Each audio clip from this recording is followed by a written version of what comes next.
সুপ্রিয় দর্শক, যেখান থেকে দেখছেন শুভেচ্ছা জানবেন। সমসাময়িক গুরুত্বপূর্ণ বিষয় নিয়ে এনটিভির আজকের আলোচনার আয়োজনের আয়নায় আমন্ত্রণ জানাচ্ছি চোখ রাখার, সাথে থাকার। আইএফআইসি ব্যাংক এই সময়ে সঙ্গে রয়েছে আমি হাসান মাহমুদ। দর্শক, আন্দোলন যেন এই সরকারের পিছুই ছাড়ছে না। সচিবালয়ে আন্দোলন চলছে, এছাড়াও এনবিআর ও নগর ভবনেও আন্দোলন চলছে। আন্দোলনে আজ নেমেছে সরকারি প্রাথমিক স্কুলের শিক্ষকদের সংগঠনগুলো। এছাড়াও আজকের সংবাদের আরও কয়েকটি শিরোনামের মধ্যে রয়েছে সেনা সদর দপ্তরের ব্রিফিং, যেখানে বলা হয়েছে করিডোর ইস্যুতে কোনো আপোষ নয়, সংস্কার কাজে সচিবালয় থেকে কোনো বাধা আসলে ছাত্র জনতাকে সাথে নিয়ে কঠোরভাবে প্রতিরোধ করা হবে। এটা বলেছেন এনসিপি নেতা হাসানাত আবদুল্লাহ। সংবিধান সংস্কার, বিচার বিভাগের বিকেন্দ্রীকরণ সহ মৌলিক কিছু বিষয়ে রাজনৈতিক দলগুলোর ঐকমত্য হয়নি বলে জানিয়েছেন ডক্টর আলী রিয়াজ। এছাড়া বাড্ডায় বিএনপি নেতা কামরুল হত্যার খবর স্থান পেয়েছে বিভিন্ন গণমাধ্যমে।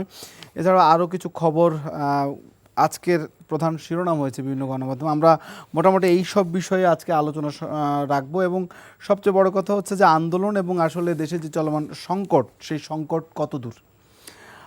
আলোচনা করার জন্য আমাদের আজকে তিনজন অতিথি রয়েছেন আমার ডানে আব্দুল কাদির ভূঁইয়া জুয়েল, স্বেচ্ছাসেবক বিষয়ক সহ সম্পাদক বিএনপি।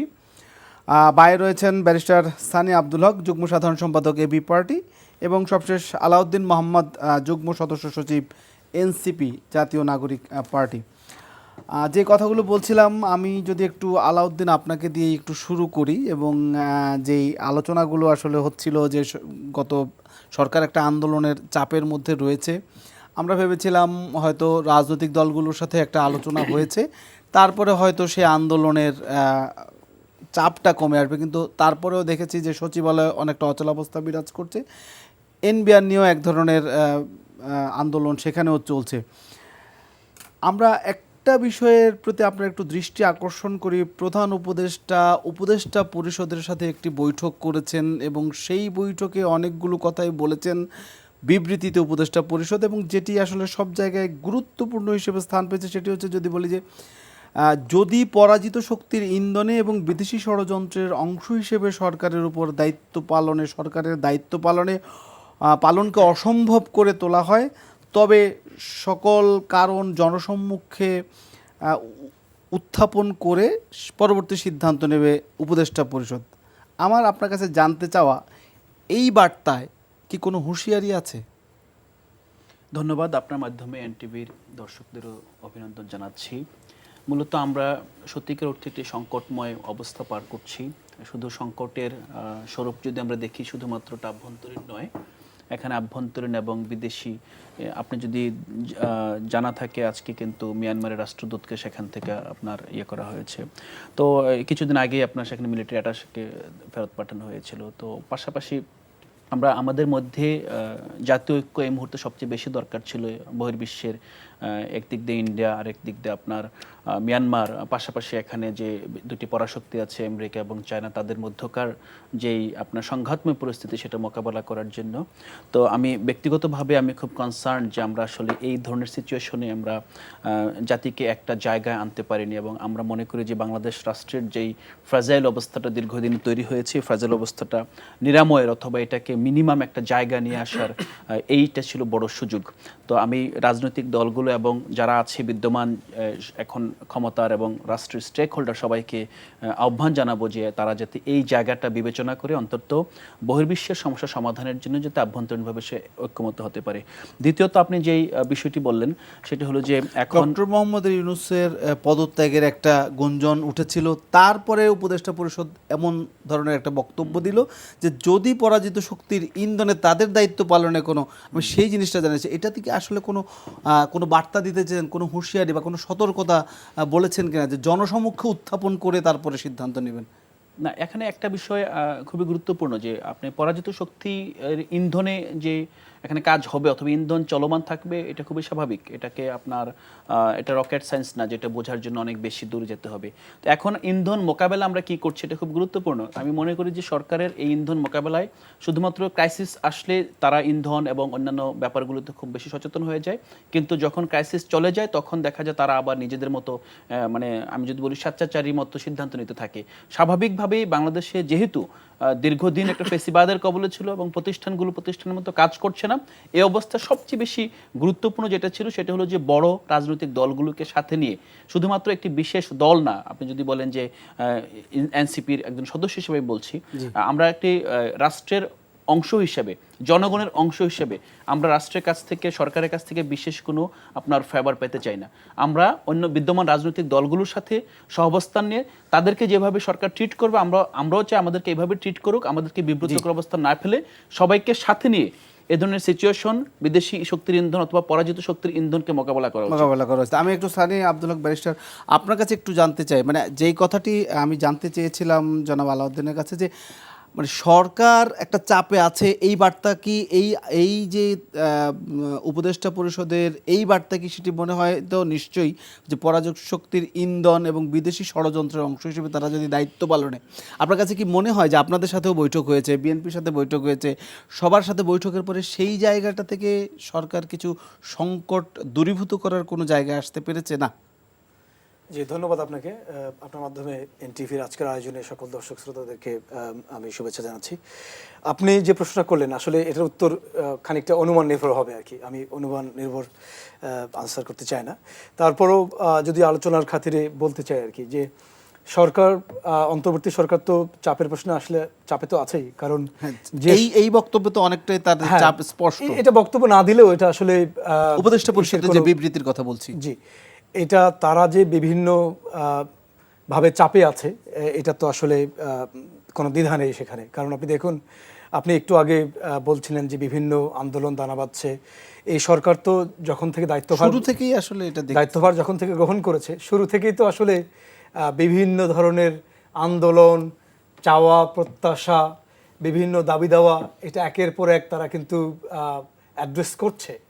দেখুন, যেটা হয়েছে সেটা হলো যে এই দীর্ঘদিন একটা ফ্যাসিবাদী শাসন ব্যবস্থার মধ্যে থাকার কারণে মানুষের মধ্যে যে চাওয়া প্রত্যাশাগুলো ছিল এতদিন যারা বলতে পারে নাই, এই পোস্ট রেভলিউশনের পরে, পোস্ট আপরাইজিংয়ের পরে মানুষের যে প্রত্যাশার দুয়ারগুলো, প্রত্যাশার জানালাগুলো হঠাৎ করে খুলে গেছে। এই ফ্লাডগেটগুলো ওপেন হওয়ার কারণে সবাই এখন মনে করছে যে আমি তো এখন বেস্ট টাইম চলছে, আমার তো এখন চাইতে হবে, আমি যেটা চাই সেটা নিয়ে আমাকে দাবি আকারে পেশ করতে হবে। এদিক থেকে তো আসলে চাপ আছে। আমি কিছুদিন আগে, কয়েক মাস আগে হবে, একটা রিপোর্টে পড়ছিলাম যে আপনিও নিশ্চয়ই জানেন যে অন্তর্বর্তীকালীন সরকারও কয়েক মাস আগের কথা, যে 136টা আন্দোলনকে ট্যাকল করতে হয়েছে তাদেরকে। 200-এর অধিক। হ্যাঁ, 200-এর অধিক হবে। এখন বোধহয় ওটা 300 ছাড়িয়ে গেছে, এরকম হবে আর কি। তো এটা দুটো কারণ। এক নম্বর কারণ হচ্ছে যে যারা আসলে উৎখাত হয়েছে তারা তো বিভিন্ন রঙে, বিভিন্ন রূপে, বিভিন্ন তাদের পরিবর্তন করে আসলে নানা রূপে আসতে চাইছে। এটা এক ধরনের চ্যালেঞ্জ। আরেকটা হচ্ছে যে ওইরকম হয়তো একটা চ্যালেঞ্জ। আরেকটা কি এরকম আপনি যে বলা হচ্ছে আপনাদের নানান পক্ষ থেকে যে বিদ্যমান আপনারা যারা আছেন তাদের ঐক্যের মধ্যেও বা তাদের মধ্যেও একটা ফ্র্যাকশন বা দ্বিধা বিভক্তি আছে? জি, ওটা আমি আসছি। আরেকটা হচ্ছে সেটা একটু বেনাইন নেচার আর কি। কিরকম যে তারা ষড়যন্ত্রমূলকভাবে কোনো কিছু না, কিন্তু তাদের দাবিগুলো এতদিন যেটা বলতে পারে নাই, তারা হঠাৎ করে মনে করছে যে এখন তো আমার আসলে বসন্ত চলে এসছে, তো আমি এখন না বলে কখন বলবো। এই দুটোর সমন্বয়ে একটা আসলে অটোমেটিকলি চাপ তৈরি হয়েছে। আর আপনি তৃতীয় যে এলিমেন্টটা বললেন সেটা হলো যে বিভিন্ন রাজনৈতিক দলগুলো যারা এই ফ্যাসিবাদ বিরোধী আন্দোলনে কাঁধে কাঁধ মিলিয়ে একসাথে যারা আন্দোলন করেছে, তো তাদের মধ্যে পরবর্তী সময়ে আসলে এখন যেটা বোঝা যাচ্ছে একটা মতের অমিল বা অনৈক্য তৈরি হয়েছে, যেটা আর্লি ডেজে পোস্ট আপরাইজিং এর শুরুর দিকে এটা মতের অমিল ছিল, এভাবে পাঠ করা যেত। কিন্তু এটা আস্তে আস্তে আসলে মতের অমিল থেকে ধীরে ধীরে আসলে এটা অনৈক্যের দিকে চলে যাচ্ছে। এটা অনাকাঙ্ক্ষিত, এখনো যায়নি, চলে গেছে অনেকটা আর কি। হ্যাঁ, আমরা আশাবাদী সবসময় এটা। তো এই জন্যই বলছি, তো সব রাজনৈতিক দল এবং যারা অংশীজন, যারা এই বিপ্লবের অংশীদার, তাদের উচিত হবে আসলে, আমরা এই সরকারকে সবাই তো আসলে ওন করেছি। দেখুন, বাংলাদেশে যারা ফ্যাসিবাদ বিরোধী আন্দোলন করেছে অথবা সাধারণ মানুষ, মুক্তিকামী মানুষ, আপনি এমন একটা মানুষ বোধহয় দেখাতে পারবেন না যে 8 আগস্টে যেদিন এই অন্তর্বর্তী সরকার শপথ নিয়েছে, এই দেশের মুক্তিকামী মানুষ, যত রাজনৈতিক দল অংশীজন আছে, তারা এই গভর্নমেন্টকে ওন করে নাই এমন মানুষ বাংলাদেশি মানুষ বোধহয় খুঁজে পাওয়া যাবে না। তা আসলে কষ্টের বিষয়, আমরা ওই জায়গা থেকে কেন সরে আসলাম? তো এটা আমাদের আসলে খোঁজা দরকার। এই জন্য আমাদের একটা জাতীয় পর্যায়ে সেই খোঁজার চেষ্টা কি আপনারা সবাই করছেন আমরা কিনা? তো করছি বিভিন্ন আচ্ছা, আমি রাজনৈতিক তাহলে দলের একটু সাথে আমরা কথা বলছি। একটু বড় রাজনৈতিক দলের একজন প্রতিনিধি আছেন জনাব আব্দুল কাদের ভূঁইয়া জুয়েল, আমি তার কাছে যদি একটু বলি যে আমি একটি বিষয় আপনার দৃষ্টি আকর্ষণ করছি যে সরকারকে এই ইউনূস সরকারকে আপনারা নীতিগতভাবে প্রথম থেকেই সমর্থন দিয়ে আসছেন, আপনাদের দলীয় ভারপ্রাপ্ত চেয়ারম্যানও বলেছেন এবং আপনারা দিচ্ছেন বলেই এখন পর্যন্ত সেই বক্তব্য রয়েছে। কিন্তু নিউ ইয়র্ক টাইমসের একটি প্রতিবেদন কিন্তু বলছে একটু ভিন্ন কথা, বিশেষ করে যে বিএনপির সাথে সরকারের কিছু নীতিগত নানা বিরোধ স্পষ্ট হওয়ার কারণে বিএনপি সহযোগিতা বন্ধ করছে এই সরকারের প্রতি, এই ধরনের একটা বাক্য নিউ ইয়র্ক টাইমসের প্রতিবেদনের উল্লেখ করলাম আমি। ব্যাপারটা কি তাই? বিএনপি কি আসলে সহযোগিতা বন্ধ করেছে? ধন্যবাদ আপনাকে। আমি আজকের এই এনটিভির অগণিত দর্শক যারা দেখছেন তাদেরকেও ধন্যবাদ জানাই এবং আমার যারা এখানে আছেন এনসিপি এবং এবি পার্টির যারা আছেন ওনাদেরকেও ধন্যবাদ জানিয়ে আমি আমার কথা শুরু করছি। বিষয়গুলি আসলে আমি এইভাবে বলতে চাই, একটা ঐক্যমতের জায়গায় তো আমরা আসলে এসেই আমরা কিন্তু এই আন্দোলনে সামিল হয়েছিলাম। এটা ঠিক আছে যে এই যে 16 বছরের যে পুঞ্জীবিত ক্ষোভ, না পাওয়ার বেদনা, নির্বাচনহীনতা, দুর্নীতি, দুঃশাসন, একচেটিয়া কর্তৃত্ববাদ, বিভিন্ন ইস্যুর কারণে কিন্তু মানুষের মধ্যে একটা কিন্তু ক্ষোভ ছিল। তারপরে চাকরির ক্ষেত্রে বা বিভিন্ন জায়গায় বৈষম্য, এই বিষয়গুলোও কিন্তু স্টুডেন্ট সহ সব শ্রেণী পেশার মানুষের মধ্যে কিন্তু এক ধরনের ক্রিয়া প্রতিক্রিয়া ছিল। নিশ্চয়ই সেটারই একটা প্রতিফলন, যেটা বৈষম্য বিরোধী ছাত্রদের কোটা বিরোধী আন্দোলনে, যে এইটা তখন আর কোটা বিরোধী আন্দোলনে থাকেনি, সেটা জাতীয় ইস্যু হয়েছে এবং ফেসিবাদ পতন আন্দোলনে সেটা রূপান্তরিত হয়েছে। সেই জায়গায় কিন্তু সকল দল, ফেসিবাদের শক্তি বাদে সকল দলের কিন্তু প্রত্যক্ষ এবং পরোক্ষ অংশগ্রহণ সেখানে ছিল এবং প্রথম দিন থেকেই কিন্তু আমাদের ভারপ্রাপ্ত চেয়ারম্যান থেকে শুরু করে আমাদের দলীয় সিনিয়র নেতৃবৃন্দ কিন্তু তাদের প্রতি পূর্ণাঙ্গ সমর্থনের কথা বারবার বলেছে এবং আমরা আমাদের কিন্তু কর্মকাণ্ডেও সেটি প্রতিফলন ঘটানোর চেষ্টা করেছি। কখনোই এই 9.5 মাসে, যদিও বর্তমান যে অন্তর্বর্তীকালীন সরকার তারা এই 9.5 মাসে তাদের কাজের সংস্কার বা বিভিন্ন ইস্যুতে ওনারা যে কথা বলছেন, এই কাজের কিন্তু কোনো ধরনের অগ্রগতি বা কোনো লক্ষণীয় বিষয় এখন পর্যন্ত দৃশ্যমান না, জাতির কাছে দৃশ্যমান না। বরঞ্চ কিছু কিছু জায়গায় আমাদের কাছে মনে হয়েছে যে ওনারা যেই বিষয়গুলি করছেন সেখানে ঐক্যের জায়গাটা কেন জানি আস্তে আস্তে দুর্বল হয়ে যাচ্ছে। বিদ্যমান রাজনৈতিক দলগুলোর মধ্যে ওনাদের কিছু কিছু কর্মকাণ্ড অথবা সরকারের যারা স্টেকে আছে তাদের কিছু কিছু কর্মকাণ্ড বা তাদের রিলেটেড কিছু কিছু নেতাকর্মীদের বক্তব্য বা উপদেষ্টা পরিষদের কারো কারো বক্তব্য এই ঐক্যটাকে কিন্তু নষ্ট করে বিভাজনটা তৈরি করছে। আসলে এই যে খেলাটার মধ্যে তারা ঢুকছেন, তারা কি আসলে বুঝে ঢুকছেন নাকি না বুঝে ঢুকছেন, এবং এই ঐক্য বিনষ্ট হলে কী ধরনের পরিণতি হতে পারে সেটা কি তারা চিন্তা করে করছেন, নাকি কোনো চিন্তা ছাড়াই মানে স্বভাবসুলভ ভঙ্গিতে, মানে আগের মানে ওনারা যে প্রফেশনাল লাইনে ছিলেন অথবা ওনারা মানে বর্তমান সিচুয়েশনকে অ্যানালাইসিস না করে এক ধরনের মানে মিডিয়ার সামনে আসলেই কিছু একটা বলতে হবে বা ওনারা একটা ব্যক্তিগত মতামত দিয়ে দিতে হবে সেটা করছেন, এটা আমাদের কাছে বোধগম্য না। রাষ্ট্র তো আসলে একটা সংকটের মধ্যে ছিলই বিধায় তো এখানে আন্দোলন হয়েছে, ফেসিবাদের পতন হয়েছে না, এখনো আছে। আমি শেষ করি, ছিল বিধায় তো আন্দোলন হয়েছে এবং ফেসিবাদের পতন হয়েছে। আচ্ছা, এরপরে কিন্তু একটা সম্ভাবনা তৈরি হয়েছে, সেই সম্ভাবনার জায়গাটা কিন্তু ঐক্যর মাধ্যমেই করা সম্ভব ছিল। যে ঐক্য বিনষ্ট হওয়ার জায়গাতে যারা এখন কাজ করছেন তারা কিন্তু সুদূর প্রসারী কার লক্ষ্যে বা কার এজেন্ডা বাস্তবায়ন করছেন সেটা কিন্তু এখন সাধারণ জনগণের মধ্যে কিন্তু প্রশ্ন হিসেবে দেখা দিচ্ছে।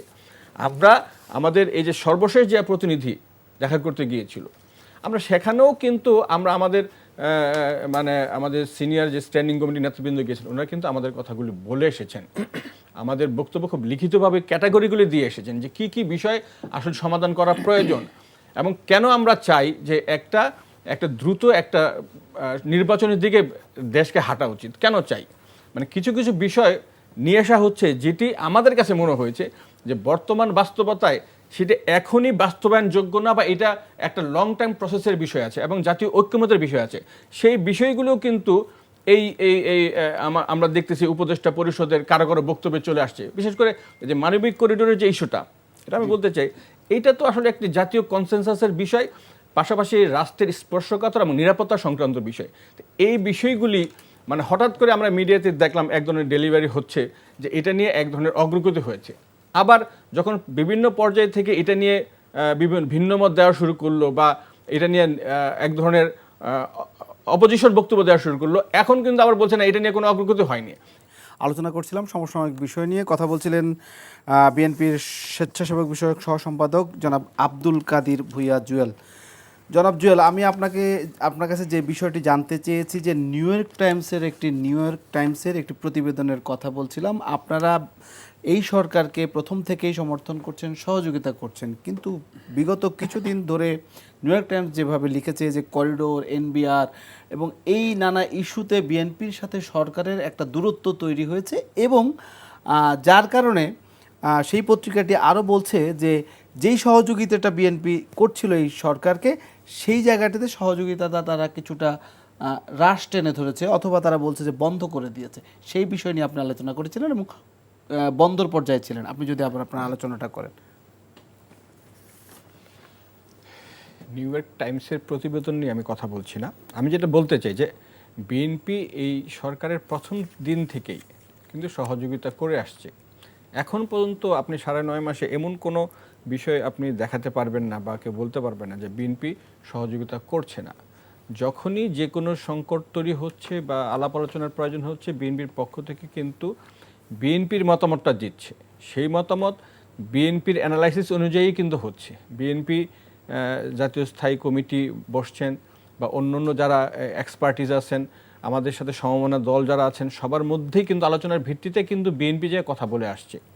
এখনও কিন্তু বিএনপি সহযোগিতার জায়গাটা সংকুচিত করতে চায় এরকম না বিষয়টা, কিন্তু আপনাকে তো সহযোগিতা নেয়ার মানসিকতা থাকতে হবে। আপনি যদি বিএনপির ইস্যুগুলিকে বা বিএনপিকে কাঠগড়ায় দাঁড়া করিয়ে মানে বিএনপিকে প্রশ্নবিদ্ধ করতে চান, বিএনপির রাজনৈতিক জায়গা থেকে কিন্তু বিএনপির অবস্থান নেই, বিএনপি থাকবে। বিএনপি তো জনগণের দল। বিএনপি তো এই 16 বছর হামলার শিকার হয়েছে, মামলার শিকার হয়েছে, পালিয়ে থেকেছে, জুলুমের শিকার হয়েছে, গুমের শিকার হয়েছে, হত্যাকাণ্ডের শিকার হয়েছে। তারপরেও কিন্তু বিএনপি সাংবিধানিক অধিকার, মৌলিক অধিকার, মানবিক অধিকার, মানুষের ভোটের অধিকার, দুর্নীতি, এই বিষয়গুলো কিন্তু বিএনপি ধারাবাহিকভাবে সোচ্চার কণ্ঠে কথা বলেই যাচ্ছিল। এবং শত নির্যাতনের পরেও কিন্তু বিএনপি কিন্তু তার অবস্থান থেকে সরে আসে নাই। কখনোই মানুষের অধিকারের প্রশ্নে বিএনপি কিন্তু কম্প্রোমাইজ করে নাই। ফেসিবাদের বিরুদ্ধে আপনারা দেখেছেন, এর আগে 9 বছর স্বৈরাচার এরশাদের বিরুদ্ধেও কিন্তু আমাদের এই গণতান্ত্রিক লড়াই ছিল। তো সেই জায়গা থেকে আমরা যে কথাগুলি বলছি, বিভিন্ন সময় কিন্তু এই যে ঐক্যমত কমিশন বলেন বা উপদেষ্টা পরিষদ, প্রধান উপদেষ্টা সহ ওনাদের সাথে কিন্তু বারবার কিন্তু আমরা কথা বলে আসছি, কিন্তু পরবর্তীতে কিন্তু আমরা সেটার কোনো প্রতিফলন আসলে দেখছি না। ওনারা বিচারের কার্যক্রম কতটুকু অগ্রগতি করেছেন সেটাও জাতির কাছে স্পষ্ট না। ওনারা আসলে কী বিষয়ে কীভাবে সংস্কার করতে চান সেই ব্যাপারেও কোনো রোডম্যাপ পরিষ্কার না। ওনারা নির্বাচন ইস্যুতে ওনারা কোনো নির্দিষ্ট কোনো রোডম্যাপও দিচ্ছেন না। আমরা এই বিষয়গুলোতে কিন্তু বারবার একটা সুনির্দিষ্ট রোডম্যাপ ওনাদের কাছ থেকে আশা করছিলাম। সেটা না করে উল্টো আমরা দেখছি যে কিছু কিছু ইস্যুকে মাঠে নিয়ে আসা হচ্ছে কোনো উপদেষ্টা, যেটা আসলে বিভাজন তৈরি করছে। তা আমরা মনে করি যে মানুষের যে চাহিদা সেটা কিন্তু এই বিপ্লবের মধ্য দিয়ে জন আকাঙ্ক্ষার একটা জায়গায় তৈরি হয়েছে, যে সাম্য, মানবিক মর্যাদা, বৈষম্যহীন এবং সামাজিক ন্যায় বিচার প্রতিষ্ঠার যে জায়গা, এটা কিন্তু জরুরি বিষয়। সেই জায়গাটা আমরা কিন্তু কোনো স্টেপ দেখছি না। আমরা বলতে চাই বড় রাজনৈতিক দল হিসেবে আমরা সহযোগিতার জায়গায় থাকতে চাই, কিন্তু এই বর্তমান সরকারের সদিচ্ছা এবং বর্তমান সরকারের বেশ কিছু কর্মকাণ্ড কিন্তু প্রশ্ন তুলছে। সেই জায়গাটায় আমাদের কিন্তু কথা এখন থেকে বলে আসতে হচ্ছে আমাদেরকে। জি, ধন্যবাদ। আমি একটু আলাউদ্দিন মাহমুদ আপনার কাছে একটু যদি জানতে চাই যে প্রধান উপদেষ্টার পদত্যাগ বিষয়টা আলোচনায় এসছে। আমরা দেখেছি যে প্রধান উপদেষ্টার যে পদত্যাগের বিষয়টি, সেটি প্রথম এনসিপির কাছ থেকেই আমরা পাচ্ছিলাম, কিন্তু এনসিপি তো আসলে প্রধান উপদেষ্টার মুখপাত্র নয়। মানে বিষয়টা আপনাদের কাছে প্রথম বা আপনাদের মাধ্যমে এলো কিভাবে, মানে এটা যদি আপনি বলেন যে আপনারা তো আসলে মুখপাত্র না, আপনারা একটু আগেই জেনেছেন বা ভিতরে কোনো সংকট তৈরি হয়েছে, সেটা তাহলে কি? মানে যদি আপনাদের বলি যে আমরা আপনাদের উপদেষ্টা নাহিদ, যিনি উপদেষ্টা ছিলেন, পরবর্তীতে আপনাদের এখন দলীয় প্রধান, তিনি এবং আরও কয়েকজনের মাধ্যমে আমরা দেখেছি যে এটি সামাজিক যোগাযোগ মাধ্যম বা বিভিন্ন মাধ্যমে ছড়িয়ে পড়েছে যে প্রধান উপদেষ্টা পদত্যাগ করছেন হঠাৎ করেই। মানে আসলে আপনারা কেন? এখানে আমি মনে করি যে প্রধান উপদেষ্টার পদত্যাগের বিষয়টি এনসিপির আহ্বায়কের মাধ্যমে জনসমক্ষে আসায় NCP as a political party আমার মনে হয় এটা প্রশ্নবিদ্ধ হয়েছে। একই সাথে একটা বিষয় স্বীকার্য, এমনিতে তো আপনাদের বিরুদ্ধে এক ধরনের অভিযোগ রয়েছে এই যে সরকারের সাথে আপনাদের, তারপরে আবার এই বিষয়টা যখন আপনারাই মানে ওপেন করেন সেক্ষেত্রে জি না অবশ্যই এইটাই আমি একটু ব্যাখ্যা করছি যে কেন ঘটলো। প্রথমত ঘটনা ঘটেছে এবং আমি মনে করছি যে এই ঘটনাটা এভাবে না ঘটাই উচিত ছিল, যেহেতু ওনার একজন মুখপাত্র আছেন এবং ওনার উপদেষ্টা, উনি নিজেও বলতে পারতেন কিংবা উনি উপদেষ্টা পরিষদের মধ্যে কাউকে দিয়ে বলাতে পারতেন। কিন্তু একটা বিষয় হয়েছে যে ও এনসিপির যেই আহ্বায়ক এবং গণঅভ্যুত্থানের যারা প্রথম সারির নেতৃত্ব ছিলেন, তারা যে গত 3 মাস ধরে একটি রাজনৈতিক দলের নেতা হয়ে তারা ইতিমধ্যেই গণঅভ্যুত্থানের যেই নিরপেক্ষ অথবা কোনো নন পার্টিজান পলিটিক্সের একজন মুখপাত্র ছিলেন, নেতা ছিলেন, তো সেই জায়গা থেকে তারা যে রাজনৈতিক নেতা হয়ে উঠেছেন, এখানে মনে হয় মাননীয় প্রধান উপদেষ্টার একটু ভ্রম ঘটেছে যে উনি হয়তো বা এই বিষয়টা ভাবে চিন্তা করেননি যে এনসিপি তো নাহিদ তো এখন এনসিপিকেও আপনার রিপ্রেজেন্ট করছে। উনি হয়তোবা গণঅভ্যুত্থানের একজন নেতা হিসেবে এনসিপিকেই নাহিদকে ডেকে নিয়েছেন। তো এখন এই বিষয়টা আমি মনে করব যে এটা মূলত এই সরকার যেভাবে রাজনীতিকে সিভিল সোসাইটি অ্যাক্টিভিজমের মতো করে ডিল করছে, তো এবং সরকারকে মূলত একটি সামাজিক প্রতিষ্ঠান হিসেবে ডিল করছে। স্বাভাবিকভাবে যেহেতু একটি রাষ্ট্রের রাজনীতিবিদগণ মিলেই সরকার প্রতিষ্ঠা করেন এবং এখানে আসলে সবসময় একটা ম্যাকিয়াভেলিন পলিটিক্সের মধ্যে না থাকলে কখনোই সরকার সাকসেসফুল হতে পারেন না। তো সেক্ষেত্রে গভর্নমেন্ট যতটা সরলভাবে এটা ডিল করছেন, আমার মনে হয় রাজনীতি যতটা সরল না, এই ঘটনার মধ্যে দিয়ে এটা প্রতীয়মান হয়েছে। এবং আমরা বিশ্বাস করি যে আমরা সত্যিকার অর্থেই আমরা চাই যে সরকার এনসিপিকে অন্যান্য রাজনৈতিক দলের মতো করেই ট্রিট করুক। এনসিপিকে বিশেষ কোনো সুবিধা দিচ্ছে এরকম জনমনে যাতে না আসে, এটা এনসিপির গ্রোথের জন্য এটা বাধা, এবং এনসিপির যে স্বাধীনভাবে বিকাশ হয়ে ওঠার যে সম্ভাবনা, এই সম্ভাবনা এর মাধ্যমে নস্যাৎ হচ্ছে। কেননা এনসিপি কোনো সাধারণভাবে গড়ে ওঠা কোনো সংগঠন নয়। এনসিপি অভ্যুত্থানের নেতৃত্ব দিয়েছেন এরকম নেতৃস্থানীয় ব্যক্তিবর্গকে নিয়ে এনসিপি জনগণের বিপুল প্রত্যাশা এবং সমর্থন নিয়ে এনসিপির তৈরি হয়েছে। এখন এই সরকার কিছু কিছু ক্ষেত্রে আমরা সরকারের অনেক দুর্বলতা দেখতে পাচ্ছি, ইনএফিশিয়েন্সি দেখতে পাচ্ছি, এবং বিভিন্ন আপনার বিষয় ম্যানেজমেন্টের ক্ষেত্রে এবং প্রক্রিয়াগত অনেক ত্রুটি। যদিও সদিচ্ছার ক্ষেত্রে আমি এখনও মনে করি যে অধ্যাপক ইউনূসের সদিচ্ছার ক্ষেত্রে কোনো ঘাটতি নেই, কিন্তু আমি মনে করি যে পুরো যে টিম একটি রাষ্ট্র পরিচালনায় তার যে দক্ষতা দেখানোর দরকার ছিল, এই যে অনুপস্থিতি এবং এই অদক্ষতার ভার এনসিপির ঘাড়ে চাপিয়ে দেওয়ার মতো যে একটা পরিস্থিতি তৈরি হয়েছে, এই জায়গা থেকে আমি সরকারকে অনুরোধ করব যে তারা যাতে এনসিপিকে বিশেষ কোনো রাজনৈতিক দল হিসেবে ট্রিট না করে, এনসিপিকে অন্যান্য রাজনৈতিক দলের মতো ট্রিট করেন, এবং পাশাপাশি গণঅভ্যুত্থানের লেজিটিমেসি এবং গণঅভ্যুত্থানের আকাঙ্ক্ষা বাস্তবায়নের ক্ষেত্রে এখানে যারা ছাত্রনেতা আছেন, যারা এনসিপির বাইরেও আছেন, তাদের মতামত নিয়ে পাশাপাশি গণঅভ্যুত্থানের অন্যতম অংশীদার বিএনপির মতামত নিয়ে তারা যাতে ভবিষ্যৎ সিদ্ধান্ত গ্রহণ করেন। কারণ বাংলাদেশ এখন এমন একটি ক্রান্তিকালে আছে, যদি বাংলাদেশ তার আভ্যন্তরীণভাবে তার বিশেষ করে ফেসিবাদ উত্তর যেই রাজনৈতিক বলয়, এখানে যদি নিজেদের মধ্যে যদি ছোটোখাটো আপনার বিচ্যুতি অথবা বিভেদ এড়িয়ে গিয়ে একটি জাতীয় ঐক্যমত্য না তৈরি করতে পারে, তাহলে একদিকে আপনার মিয়ানমার, অন্যদিকে ইন্ডিয়া, এই ত্রিমুখী শক্তির যে লড়াই, এই লড়াইয়ে বাংলাদেশ হেরে যাবে। আমার সেই বাংলাদেশকে হারতে দিতে পারি না। কিন্তু আপনার কাছে কি মনে হচ্ছে যে সেই জায়গায় আপনারা ঐকমত্যে আসছেন? আপনারা কিন্তু এখনও বলছেন যে স্থানীয় সরকার নির্বাচন, যেটা বিএনপি বলছে না, এরকম অনেক বিষয়ে এখনও আপনাদের মধ্যে ব্যাপক মতদ্বৈততা বা দ্বিমত রয়েছে, যেগুলো যেই মতদ্বৈততা বা যে ইস্যুগুলো নিয়ে আপনাদের এই বিভক্তির কারণে কিন্তু ইতিমধ্যে প্রধান উপদেষ্টার উপরে এক ধরনের নিশ্চয়ই তার বক্তব্যে যেটা মনে হচ্ছে যে বিদেশি ষড়যন্ত্র এবং যদি পরাজিত শক্তির ইন্ধন, মানে সব মিলিয়ে আপনারা যারা তাকে সহযোগিতার করার কথা বা বলছেন, সেই সহযোগিতা কি তিনি পাচ্ছেন না, যার কারণে এই ধরনের বক্তব্য আসছে? না, এখানে একটা বিষয় যে আপনাদের পরস্পর বিরোধী রাজনৈতিক দলগুলোর মধ্যে। না, এখানে বিষয়টি খুব গুরুত্বপূর্ণ। আমরা পরস্পর বিরোধী রাজনৈতিক দল নই, আমরা একই সাথে একটি গণ অভ্যুত্থান করেছি, কিন্তু একই এখন সাথে একটি একক এখানে ফেসিস্ট শক্তির বিরুদ্ধে আমরা লড়েছিলাম। এখনো আমরা মনে করি যে আমরা উভয়ই তার অবস্থান থেকে সঠিক অবস্থানে আছে। কিছু জায়গা আছে যেখানে জাতীয় বৃহত্তর স্বার্থে ছাড় দেওয়ার যে মানসিকতা, ছাড় দেওয়ার যে প্রেক্ষাপট, এই জায়গায় আমরা মনে করি যে এখানে দুটো দলকে কম্প্রোমাইজ করতে হতে পারে।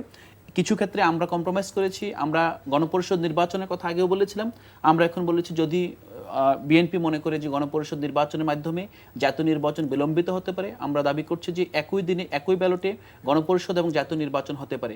আমরা মূলত একটা বিষয় যে কি গণঅভ্যুত্থানের পর যেই বাস্তবতা তৈরি হয়েছে, যে একটা গাঠনিক সময়ে ঐতিহাসিক প্রেক্ষাপট তৈরি হয়েছে বাংলাদেশের অতীতের ভুল ত্রুটি শুধরে নতুনভাবে রিস্টার্ট করার, আমরা কিন্তু সেই জায়গাটা কমিটেড। বিএনপি কিছু কিছু ক্ষেত্রে এটা বুঝতে পেরেছে এবং মৌলিক জায়গাগুলোতে এখনো বুঝতে পারে নাই, কিন্তু আমরা আশাবাদী যে আমরা যেভাবে অনেকটা এগিয়ে আসছি, যেমন আমরা কিন্তু কিছুদিন এই সংকটের মধ্যে আমরা 3টা রোডম্যাপ চেয়েছি একই সাথে, এবং আমরা আগেও কিন্তু আমরা কিন্তু কখনোই সময় নেওয়া বলি না, আমরা অক্টোবর, ডিসেম্বর, জানুয়ারি না, আমাদের এখানে একটা টাস্ক বেসড সংস্কার, নির্বাচন এবং বিচার, একটা দৃশ্যমান বিচার, যেটা আমরা দেখতে পাচ্ছি প্রথম বিচারের রায় হয়তো খুব দ্রুত পেয়ে যাব। এখানে আপনার সংস্কার, মৌলিক সংস্কার, পাশাপাশি আপনার এখানে জাতীয় নির্বাচন। এখন ইচ্ছা করলে কিন্তু যদি এখন যেহেতু সেখানে আপনারা কিন্তু এখনো স্থানীয় নির্বাচনের কথা বলছেন। স্থানীয় নির্বাচন দেখেন, যদি আমাদের গণপরিষদ নির্বাচন, তারপর জাতীয় নির্বাচনের আপনার রোডম্যাপে আমরা একমত হতে পারি, স্থানীয় নির্বাচন আমরা মনে করি যে বিএনপি একটা জায়গায় এখন পর্যন্ত আমার মনে কনফিউশন আছে যে জাতীয় নির্বাচনের আগে স্থানীয় নির্বাচনটাকে আসলেই নির্বাচনকে পিছিয়ে দেওয়ার নামান্তর কিনা। কিন্তু এই জায়গায় যদি আমরা একমত হই, আমরা মনে করি যে বিএনপির মাঠে এখন যে শক্তি আছে, ইভেন বিএনপি আপনার জাতীয় নির্বাচনে যে পারফরমেন্স করবে, স্থানীয় নির্বাচনে সেম পারফরমেন্স করতে পারে। স্থানীয় নির্বাচনটা আপনি যদি দেখেন, যদি এখন থেকে আরো 6 মাস পরও নির্বাচন হয়, স্থানীয় সরকার কিন্তু ভেঙে পড়েছে। স্থানীয় সরকার আপনার কোনো জনপ্রতিনিধি নেই এখানে, মূলত তৃতীয় চতুর্থ শ্রেণী কর্মচারী। 5 আগস্টের পর থেকে নেই। 5 আগস্টের পর থেকে ঠিক না, এটা বিলুপ্তি করার পর থেকে, অগাস্টের মনে হয় 18 তারিখে এটা প্রথম বিলুপ্তি হয়। কিন্তু যারা ছিল এক্সিস্টিং চেয়ারম্যান, উপজেলা মেম্বার, সবাই তো পালিয়ে গেছে। না, সবাই পালিয়ে গিয়েছে, এটা আসলে এটা তথ্য হিসেবে সঠিক নয়, কারণ এখানে খুব অল্প অংশই পালিয়ে গিয়েছিল। কারণ আমরা দেখেছি যে বিগত নির্বাচনগুলোতে বেশিরভাগ কিন্তু স্বতন্ত্র থেকে নির্বাচিত হয়েছে, এবং আমাদের সাথে বিএনপির বহিষ্কৃত প্রায় 1300-র উপরে কাউন্সিলর সারা দেশের আমাদের সাথে তাদের বিভিন্ন সময় যোগাযোগ হয়েছিল, তারা কিভাবে অপসারিত অবস্থা থেকে তারা পুনর্বহাল হতে পারে, এটা এখন পাবলিক ইনফরমেশন, আমরা যোগাযোগ রেখেছিলাম। তো এক্ষেত্রে আপনার আপনার যেই সবচেয়ে বড় কথা হলো যে এই প্রতিষ্ঠানগুলো এখন অভিভাবক শূন্য, জনপ্রতিনিধি শূন্য। এই অবস্থা যদি আপনি নির্বাচনের দিকে যান, আমরা এখন যেই অ্যানোমালিসটা দেখতে পাচ্ছি জাতীয় লেভেলে, অ্যানোমালিসের একটা বড় কারণ কিন্তু আমরা বিভিন্ন প্রতিষ্ঠানকে আমরা প্রতিষ্ঠান মতো চলতে দিতে পারছি না। তো সেই প্রেক্ষাপটে জাতীয় নির্বাচন আগে স্থানীয় নির্বাচন হলে অনেকগুলো জায়গায় আসলে আমাদের গণতন্ত্রের পথে আপনার অগ্রগতি হবে। এর মধ্যে বড় অগ্রগতি হবে যে আমরা জাতীয় নির্বাচন করার জন্য যে পরিমাণ জনবল দরকার, যে পরিমাণ স্ট্যাবিলিটি দরকার, এই স্ট্যাবিলিটির জায়গাটা নিশ্চিত হতে পারে। জনাব ব্যারিস্টার সানি আব্দুল্লাহ, কথা শুনছিলেন এতক্ষণ, আমি আপনাকে একটু জানতে চাই, আপনারা তো বৈঠক করেছেন প্রধান উপদেষ্টার সাথে, বিশেষ করে প্রধান উপদেষ্টার পদত্যাগ, পরবর্তীতে উপদেষ্টা পরিষদের বিবৃতি, এবং এরপরে বিএনপি এবং ধারাবাহিকভাবে আপনাদের দল থেকেও গেছে। কিন্তু আপনারা কি প্রধান উপদেষ্টাকে আসলে প্রশ্ন করেছেন কিনা যে আসলে ডিসেম্বরে নির্বাচন হতে সমস্যা কোথায়? জি, ধন্যবাদ। আমি আপনাদের প্রশ্নের স্পেসিফিক আনসার দেওয়ার আগে আমি কয়েকটা ইস্যু চলে আসছে, জি আপনি সেগুলো কথা বলতে চাই। একটা দেখুন, জাতীয় ঐক্যের প্রশ্ন, যেটা বিভিন্ন রাজনৈতিক দলের মধ্যে যে মতদ্বৈততা বা বিভেদের পর্যায়ে গেছে, এটাকে আমাদের দলের যে চেয়ারম্যান জনাব মুজিবুর রহমান মঞ্জু, তিনি কিন্তু এই অন্তর্বর্তী সরকার প্রথম যেদিন ডেকেছিল সব রাজনৈতিক দল এবং অংশীজনকে, সেই ভেরি ফার্স্ট মিটিংয়ে কিন্তু তিনি বলেছিলেন, পরামর্শ দিয়েছিলেন, অনুরোধ করেছিলেন প্রধান উপদেষ্টাকে যে স্যার আপনি সবগুলো রাজনৈতিক দল যেন অন্তর্ভুক্তিমূলক একটা কমিটি যদি করে দিতে পারেন, যেটা সমন্বয় কমিটি, যে আপনার বিভিন্ন ইস্যু বেস, তারা কোনো ইস্যু অ্যারাইজ করলে, ক্রাইসিস অ্যারাইজ করলে এই রাজনৈতিক দলেরগুলোর মধ্যে তারা আলাপ আলোচনা করে আপনাদের সাথে একটা সমন্বয় সাধন করবে। তিনি দুর্ভাগ্যজনকভাবে উনি ওটা ওইভাবে সাইদেন ডিনাইও করেন না, উনি ওটা বাস্তবায়ন করেন নাই আর কি, যদি এভাবে বলি। আমরা সেদিনও বলেছি যে এটা আমরা কিন্তু অনুরোধ করেছিলাম। যদি এটা করা হতো তাহলে বিভিন্ন ক্রাইসিসগুলো আসলে অনেক আগে থেকেই হ্যান্ডেল করা যেত। 2 নম্বর এনসিপির কথা এসছে, দেখুন নিঃসন্দেহে নাহিদ ইসলাম তিনি এই জুলাই অভ্যুত্থানের একজন অগ্রসেনানী, কিন্তু এখন ব্যক্তিসত্তা নাহিদ এবং একজন রাজনৈতিক দলের প্রধান, এই দুটোকে কিন্তু এখন আলাদা করে তাকে ভাবতে হবে। দেখুন প্রথম দেখা করলে নাহিদ ইসলাম, এখন উনি কোন ক্যাপাসিটিতে দেখা করলেন প্রধান উপদেষ্টার সাথে? এটা কি একজন বিপ্লবের অংশীদার নাহিদ, অভ্যুত্থানের একজন অগ্রভাগের সৈনিক নাহিদ, না এনসিপির প্রধান দলীয় প্রধান?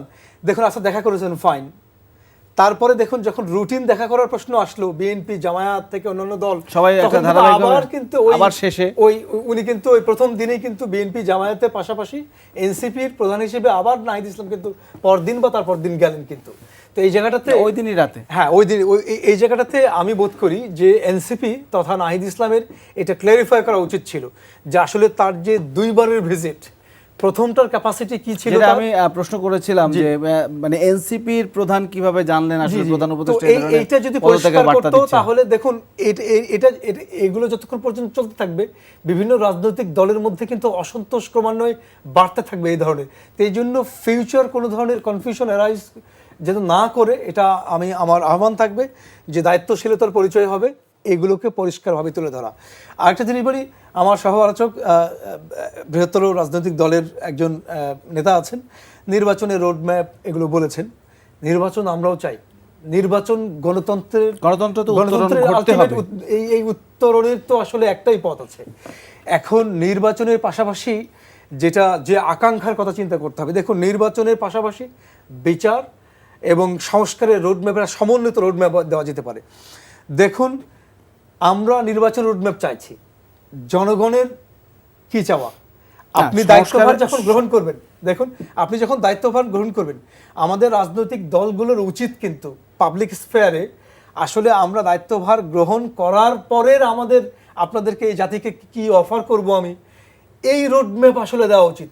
দেখুন বিভিন্ন সংস্কার কমিশনে আমরা সবাই মতামত দিয়েছি, কেউ বেশি এগ্রি করেছে, কেউ কম এগ্রি করেছি।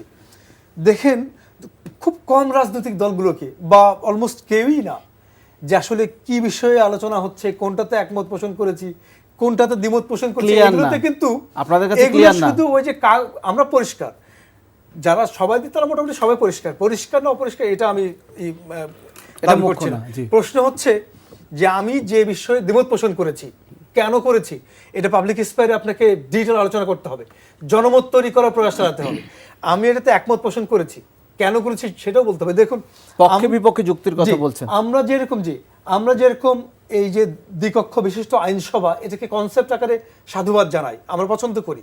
আমি নিজে ওয়েস্টে দীর্ঘদিন আমার জীবনে থেকেছি, ওয়েস্টমিনিস্টার পার্লামেন্টকে ভেরি ক্লোজলি অবজার্ভ করার সুযোগ হয়েছে আমার। তো দেখুন দ্বিকক্ষ বিশিষ্ট আইনসভা কনসেপ্ট আকারে ভেরি গুড, কিন্তু এটা বাংলাদেশ কম্প্যাটিবল কিনা এখন question is, are we ready yet? আমরা মনে করছি এখনো আমরা রেডি নই।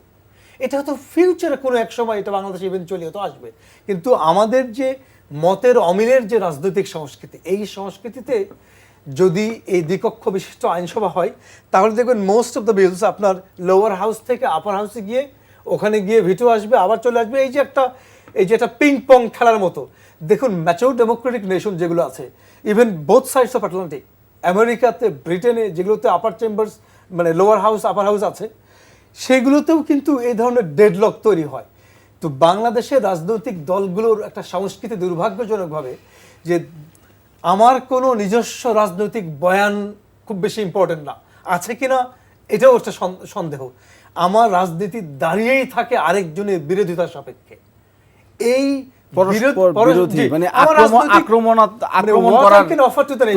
আমি জাতিকে কি অফার করতে পারি, আমি যদি দায়িত্ব নেই, আমাকে আপনি কেন ভোট দেবেন? আপনি যদি একজন নাগরিককে জিজ্ঞাসা করেন যে আপনি অমুককে ভোট কেন দিবেন, দেখবেন তার কাছে কোনো সদুত্তর নাই। দেখবেন কিছু খুব মানে কিছু আনসার দেবে আর কি, খুব মানে আনকনভিন্সিং আনসার দেবে। বলে যে হ্যাঁ ওনাকে চিনি, পরিচিত, উনি ইসলামিক জলসায় আসে, উনি পূজাতে আসছে, মণ্ডপে আসছিলেন, আমার ছেলের খতনায় আসছিল, এই ধরনের আনসার। আইনসভার সদস্যকে ইটস আ সিরিয়াস বিজনেস, আপনি ভোট দেবেন, কিন্তু সিরিয়াস আনসার। আরেকটা সংকট দেখুন, আমি আসছি আরেকটা সংকট হচ্ছে, এটা তো বললাম যে আমাদের আসলে নাগরিক হয়ে ওঠার যে সংকট বা চ্যালেঞ্জ, এটা প্রান্তিক ভোটারদের কথা বলছি। আমাদের আগামী নির্বাচনে টু ফোল্ডের চ্যালেঞ্জ আছে। ফার্স্ট চ্যালেঞ্জ হচ্ছে আমাদের এই জনগোষ্ঠীকে নাগরিক যে ভোটার আকারে গড়ে তোলা, জি। এটা বাসিন্দা আকার থেকে ভোটার আকারে গড়ে তোলা, এটা গেলাম ভোটারদের কথা। আর প্রার্থীদের ক্ষেত্রে একটা চ্যালেঞ্জ আছে। প্রার্থীদের চ্যালেঞ্জ হচ্ছে যে আমরা আসলে পলিটিক্যালি বিহেভ করতে শিখি নাই। আমরা আমাদের রাজনীতিবিদগুলো আসলে তারা পার্টিজান, পলিটিক্যাল না। যদি পলিটিক্যাল হতো তাহলে আমাদের অনেক জাতীয় সংকটগুলো দেশের নিরাপত্তা, সার্বভৌমত্ব, দেশের রাষ্ট্রের মানে জাতীয় স্বার্থে অনেক সংকট দূরীভূত হতো। কিন্তু আমরা এত বেশি দলকারা টাইপের, এটাকে পার্টিজান বলছি। এই জন্য আমাদের এই লড়াই হবে, চ্যালেঞ্জ হবে আগামী নির্বাচনে প্রার্থীদের দিক থেকে এবং ভোটারদের দিক থেকে আসলে নাগরিক আকারে, ভোটার আকারে গড়ে তোলা, প্রার্থী বুঝতে আকারে। পেরেছি। আর আপনি যে প্রশ্নটা করেছে যে ডিসেম্বরে নির্বাচন হলে আসলে আপনারা কি জানতে চেয়েছেন কিনা? আমরা সংস্কারের কথা বলা হচ্ছে, কিন্তু এটা আসলে চলমান একটা প্রক্রিয়া। আপনি দারুণ একটা প্রশ্ন করেছেন। আমরা দুই পক্ষের কাছে জানতে চেয়েছি। আমরা আমাদের দলীয় চেয়ারম্যান মুজিবুর রহমান মঞ্জু, তিনি আমাদের দলকে প্রতিনিধিত্ব করেছেন সেদিন। তিনি প্রধান উপদেষ্টা তথা উপদেষ্টা পরিষদকে তিনি জিজ্ঞাসা করেছেন যে আসলে বিএনপি সহ আরো কিছু দল তারা ডিসেম্বরের মধ্যে নির্বাচন চাইছেন, তো ডিসেম্বরের মধ্যে নির্বাচন দেওয়ার ক্ষেত্রে কোনো সমস্যা আছে কিনা, সেটাই জানতে চাচ্ছি। এবং ইন্টারেস্টিং যে আমরা কিন্তু আবার বিএনপি সহ যেসব রাজনৈতিক দলগুলো ডিসেম্বরের মধ্যে নির্বাচন দিতেই হবে বলছে, আমরা তাদেরকেও জিজ্ঞাসা করেছি যে অন্তর্বর্তী সরকার বলছে যে জুন পর্যন্ত সর্বোচ্চ দিতে পারে, একদিনও পেছাবে না সংস্কার প্রক্রিয়া দীর্ঘায়িত হলে। তো তাহলে জুনে নির্বাচন গেলে আসলে সমস্যা আছে কিনা আমরা দুই পক্ষকে জিজ্ঞাসা করছি। দেখুন আসলে ব্যবধানটা মাত্র 7 মাসের। বটম লাইন হচ্ছে আমাদের নির্বাচন যেমন আমরা চাই, আমরা সংস্কার এবং বিচারও চাই। এই তিনটার একটা কম্বাইন্ড রোডম্যাপ আমরা চাই, তিনটার রোডম্যাপ চাই, এবং আমরা বোধ করি যে তিনটার কোনোটাই একে অপরের সাথে সাংঘর্ষিক না। আব্দুল কাদের ভূঁইয়া জুয়েল, তিনটা কি আসলে সাংঘর্ষিক? যেটা বলছে তিনটা এট এ টাইম রোডম্যাপ কি দেওয়া যায়? সংস্কার তো আপনারা বলছেন যে একটা দীর্ঘায়িত প্রক্রিয়া, এটা রোডম্যাপ কি আসলে এক ছকে বেঁধে দেওয়া যাবে কিনা? আচ্ছা ঠিক আছে, এই বিষয়ে কথা বলার আগে আমি জি দুই একটি বিষয় অ্যাড্রেস করি। নিশ্চয়ই। যে জাতীয় নির্বাচন এবং স্থানীয় নির্বাচন, আমার এনসিপি উনি যে কথাটা বলেছে যে জাতীয় নির্বাচন করার মতো যে জনবল বা স্কিল লোক যেগুলি দরকার সেগুলি এখন কম আছে, কিন্তু আইন শৃঙ্খলা। কিন্তু আমার কাছে যেটা মনে হয় যে বাংলাদেশে জাতীয় নির্বাচনে যারা পার্টিসিপেট করে সেই অ্যাডমিনিস্ট্রেটিভ প্রত্যেকটা ধাপ কিন্তু এখন বহাল আছে, বা আইন শৃঙ্খলা বাহিনীও কিন্তু বহাল আছে। দরকার হলো এই ব্যাপারে একটা কার্যকর পদক্ষেপ নেওয়া, এবং এটার জন্য এই নির্বাচনের জন্য প্রয়োজনীয় যে সংস্কার, নির্বাচনী প্রক্রিয়ার সংস্কার, নির্বাচন কমিশনেরও যদি কোনো ইস্যুস থাকে, অথবা বিচার বিভাগ এবং আইন শৃঙ্খলা বাহিনীর যে প্রয়োজনীয় সংস্কারগুলি সেগুলি আসলে দ্রুত গতিতে করে ফেলা। এই নির্বাচন করতে গিয়ে যে সংস্কারগুলো দরকার, 9 মাস 9.5 মাসে এই বেশি আসলে কোনো অগ্রগতি হয়নি বিধায় এখনো মনে হচ্ছে যে কীভাবে হবে। এবং স্থানীয়ভাবে প্রশাসনের মধ্যে এক ধরনের আপনার ইনএফিসিয়েন্সি দেখাচ্ছে এই কারণে যে তাদেরকে পাবলিক রিলেটেড কিছু ইস্যুতেও তাদেরকে হ্যান্ডেল করতে হচ্ছে, এবং এই হ্যান্ডেল করার কারণে তারা আসলে মূল ফোকাসটা ভিন্ন ভিন্ন হয়ে যাওয়াতে তাদের দেখা যায় তাদের মধ্যে কিন্তু কিছু কিছু কারণে তাদের ঘাটতি দেখা দিচ্ছে, অথবা এখনও কিন্তু বিভিন্ন জায়গায় আগের দোষরা রয়ে গেছে, সবাইকে কিন্তু চেঞ্জ করতে পারেনি এখনও বিভিন্ন জায়গায় আমাদের কাছে তথ্য আছে, বিভিন্ন কি পয়েন্টও আগের দোসরদের অংশ কারো না কারো মাধ্যমে আবার সেখানে আসতেছে, এবং তারা কিন্তু ওই আগের ফর্মুলা অনুযায়ী কাজ করছে এবং এক ধরনের শিথিলতা তৈরি করছে যেন নো কনফিডেন্স তৈরি হতে পারে, বা ওই ফেসিবাদের আবার ফিরে আসার জায়গাটা নিজেদের মধ্যে ল্যাক অফ কনফিডেন্সের কাছে তৈরি হতে পারে। সেইটা এই সরকারকে কিন্তু দ্রুত অ্যাড্রেস করা উচিত। ওনারা ওনাদের জায়গা থেকে কেন এই সুযোগগুলি দিচ্ছেন, যার সুপারিশই করে থাকেন, যার তদবিরই করে থাকেন, অথবা নিজেদের কোনো সুবিধার জন্য করে থাকেন, এই বিষয়গুলি আগে ওনাদের সচেতন হওয়া জরুরি আছে বলে মনে হয়। এবং জাতীয় নির্বাচনের মাধ্যমে আসলে সংকটটা দ্রুত কাটানো সম্ভব, কারণ গত 3টি নির্বাচন মানুষ কিন্তু ভোট দিতে পারে নাই। আপনার 2014, 18 এবং 24 এই যে 3টা নির্বাচনে ভোট দিতে পারে নাই, এই ভোট না দেওয়ার কারণে বাংলাদেশে কিন্তু একটা রাজনৈতিক গণতান্ত্রিক সরকার প্রতিষ্ঠা পায় নাই, এবং দীর্ঘদিন একটা মানে গণতন্ত্রহীন অবস্থায় চলার কারণে বিভিন্ন সিস্টেমের মধ্যে কিন্তু কলাপস তৈরি হয়েছে। সেই জায়গাটা রিপেয়ার করার জন্য আমরা মনে করছি যে জাতীয় নির্বাচনটাই সবার আগে দরকার, এবং সেটা বাই ডিসেম্বরে করা সম্ভব, এটা আরও আগে করা সম্ভব যদি সরকারের সদিচ্ছা থাকে। এবং প্রয়োজনীয় সংস্কারের ব্যাপারে আমি বললাম তো, এখন পর্যন্ত যদি তারা হাত দিত অনেক বেশি আমরা দৃশ্যমান অগ্রগতি দেখতে পারতাম, যেটা এখন পর্যন্ত আমাদের কাছে আসে নাই। আমার ভাই যেটা বলে যে হ্যাঁ, বিএনপি আসলে কি করতে চায়, মানে বিএনপি যদি আগামীতে নির্বাচন হয় বা নির্বাচনের পরে বিএনপি যদি দেশে মানে রাষ্ট্র ক্ষমতায় আসতে পারে জনগণের ভোটে, তাহলে বিএনপি কি করবে, সেই ব্যাপারে কি বিএনপির কোনো কথা আছে? দেখেন, এই বিষয়ে তো বিএনপি 2016 থেকে বলতেছে, যখন বিএনপি বিরোধী দল না, বিএনপি যখন সবচেয়ে বেশি তোপের মুখে, খুম গুণের মুখে, তখনই কিন্তু আমাদের নেত্রী দেশনেত্রী বেগম খালেদা জিয়া, আপনার মনে আছে নিশ্চয়ই, 2016 সনে প্রথম ভিশন 2030, যেটা আগামী দিনের রূপরেখা, যে বিএনপি আগামী দিনে কিভাবে মানে দেশকে দেখতে চায় বা বিএনপি সুযোগ পেলে কিভাবে দেশের তাদের কর্মকাণ্ড করতে চায়। পরবর্তী থেকে সেটাকে আরও অ্যাড করে অন্য যে দলগুলি আছে তাদের মতামতের ভিত্তিতে বা বিভিন্ন প্রফেশনালদের মতামত নিয়ে কিন্তু 2023 যে আমরা কিন্তু 31 দফা রাষ্ট্র কাঠামো মেরামতের 31 দফা আমরা কিন্তু রূপরেখা দিয়েছি, যে আগামীতে আমরা কৃষি, শিক্ষা, স্বাস্থ্য, আপনার বিচার বিভাগ বা মিডিয়া বা বিভিন্ন সেক্টরগুলিতে আমরা কিভাবে আমাদের প্রতিফলন ঘটাতে চাই যদি আমরা সুযোগ পাই। সেখানে উনি যে কথাটি বলছেন, আমরা এইটাও বলতে চাই যে সমাজের যারা বিশেষ শ্রেণীর মানুষ অনেকে আছে নির্বাচন করতে চায় না, প্রথাগত রাজনীতি করতে চায় না, কিন্তু ওনাদের মেধা, ওনাদের জ্ঞান বা ওনাদের অভিজ্ঞতা রাষ্ট্রের জন্য প্রয়োজন।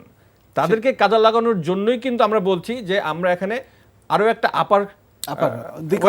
সিস্টেমে করতে চাই। এই কারণে করতে চাই যে তাদের অভিজ্ঞতাটা রাষ্ট্রের জন্য আমাদের প্রয়োজন আছে, এবং এই কাজগুলিতে আমরা তাদের সহায়তা যদি পেতে পারি তাহলে হয়তো আমাদের কাজটা করা সহজ হবে। এবং দুই কক্ষের মধ্যে যদি আপনার এক ধরনের কম্বিনেশন থাকে, তাহলে নিচের কক্ষ কিন্তু উপর কক্ষের কাছে এক ধরনের জবাবদিহিতার মধ্যে যদি থাকে, তাহলে তাদের মধ্যে এক ধরনের স্বচ্ছতা বা জবাবদিহিতার জায়গাটা কিন্তু আরও বেশি নিবিড় হতে পারে।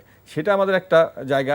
আরেকটা বিষয় যেটি হলো যে আমরা তো বলছি যে সংস্কারের যে বিষয়গুলি মানে একমত হওয়া যায়, সেগুলিতে আমরা সনদে তো আসবেই, এবং অন্য বিষয়গুলি আমাদের জুলাই সনদ, আমাদের বক্তব্য আমরা কিন্তু ওনাদের কাছেও দিয়েছি, আমরা কিছু কিছু কথা কিন্তু পাবলিকলিও বলেছি, কিছু কিছু বিষয় কিন্তু একমত হয়েছে হবে। এটাই তো গণতন্ত্রের সৌন্দর্য, যে আপনার আমার মতামত, আমার বিশ্লেষণ আপনার সাথে পুরোপুরি এক নাও হতে পারে, কিন্তু আমিও রাষ্ট্রের ভালো চাচ্ছি, আপনিও চাচ্ছেন। আচ্ছা, সেই ব্যাপারে যেই জায়গাগুলি আপনি মনে করছেন যে আমার মতামত আর আপনার মতামতের ডিফারেন্স আছে, ঠিক আছে, আমরা সেটা জনগণের উপর ছাড়ি, জনগণ আমার মতামতটাকে কীভাবে নিচ্ছে সেটা আমরা দেখি। সেটার প্রতিফলনের জন্যও কিন্তু আমাদের জনগণের একটা ম্যান্ডেট প্রয়োজন আছে। আমি কোন কোন ইস্যুতে একমত হচ্ছি, কোন কোন ইস্যুতে হচ্ছে না, কেন হচ্ছে না, সেটা তো আমার বলার জায়গা হলো জনগণ। সেটা তো আমরা জনগণের উপর ছাড়তে চাই, এবং জনগণের উপর ছাড়তে চাই বিধায় কিন্তু আমরা বলছি যে দ্রুত এই বিষয়ে একটা রোডম্যাপ দরকার আছে আমাদের। এটা তো আমরা আগেও বলেছি যে সংস্কার এটা একটা চলমান বিষয়। সংস্কার স্বল্পমেয়াদী, মধ্যমেয়াদী, দীর্ঘমেয়াদী থাকবে, এবং সেটা চলতেই থাকবে। সেটার সাথে নির্বাচন আটকে রাখার কোনো বিষয় নেই। আগে সংস্কার করে তারপর নির্বাচন করতে হবে, সংস্কার তো চলতেই থাকবে। তাহলে নির্বাচন কবে হবে? আর আসলে এই সরকার নির্বাচন না করে আসলে শুধু কি করতে চায়? নির্বাচন তো তাদের একটা মূল ম্যান্ডেট, অনেকগুলি ম্যান্ডেটের মধ্যে মৌলিক একটা ম্যান্ডেট কিন্তু নির্বাচন। তো সেই ইস্যুতে ওনারা কিন্তু ক্লিয়ার কিছু বলছে না। ওনারা এক ধরনের কথা বলছে যে আমরা বলছি ডিসেম্বরের মধ্যে, ওনারা বলতেছে যে জুনের মধ্যে। এই বিষয়ে কিন্তু ওনাদের পক্ষ থেকে কোনো কনক্লুসিভ কোনো কথা আমরা দেখতে পাচ্ছি না, এবং কিছু কিছু উপদেষ্টার বক্তব্য সেগুলিকে আরো আপনার কনফিউশন ক্রিয়েট করছে। কেউ বলছেন যে আমরা জনগণ বলছে 5 বছর এই সরকার থাকা উচিত, কেউ বলছেন যে আমরা শুধু নির্বাচন করার জন্য আসি না। এগুলো বিচ্ছিন্নভাবে বলেছে না, এগুলি বলাতেই কিন্তু জনগণের এক ধরনের নো কনফিডেন্স তৈরি হচ্ছে। এবং আমরা যে প্রস্তাবগুলি দিচ্ছি বারবার, যে আমরা যে ইউনূস সাহেব বা উপদেষ্টা পরিষদের কাছে আমাদের যে কথাগুলি বলছি, সেই জায়গাটায় কিন্তু আমরা যেটা দেখতে পাচ্ছি যে যারা এই এক মিনিট এই এনসিপির যারা প্রতিনিধি না, ওনারা কিছু কিছু জায়গায় একটা বিশেষ ধরনের মনে হচ্ছে যে প্রতিনিধিত্ব করছেন। ওনারা সরকারও আছেন, আবার ওনারা একটা রাজনৈতিক দল হিসেবে আছেন। এই যে বিশেষ ধরনের প্রতিনিধিত্ব ওনারা করছেন, বা ওনারাই সরকারি প্রতিনিধির মতো বিভিন্ন জায়গায় আমরা একটা সংস্কারের সনদ করছি, আবার ওনারাকে কিন্তু এই আলাপ আলোচনা শেষ হওয়ার আগেই ওনারা নির্বাচন কমিশনে যে এক ধরনের আন্দোলন করছেন বা চাপ তৈরি করছেন, যেটা কারণেও কিন্তু আসলে বিভিন্ন রকমের কনফিউশন ক্রিয়েট হচ্ছে। ধন্যবাদ জনাব আব্দুল কাদের ভূঁইয়া জুয়েল, ধন্যবাদ ব্যারিস্টার সানি আব্দুল হক এবং আলাউদ্দিন মোহাম্মদ। আপনাদেরকে আর সুযোগ দিতে পারছি না, অনুষ্ঠানের শেষ পর্যায়ে রয়েছি। দর্শক, এই ছিল আজকের আলোচনার আয়োজনের আয়নায় সারবস্তু। আলোচনা থেকে প্রাপ্ত কিছু যুক্ত হোক, খোলা থাকুক সত্যের চোখ। শুভরাত্রি।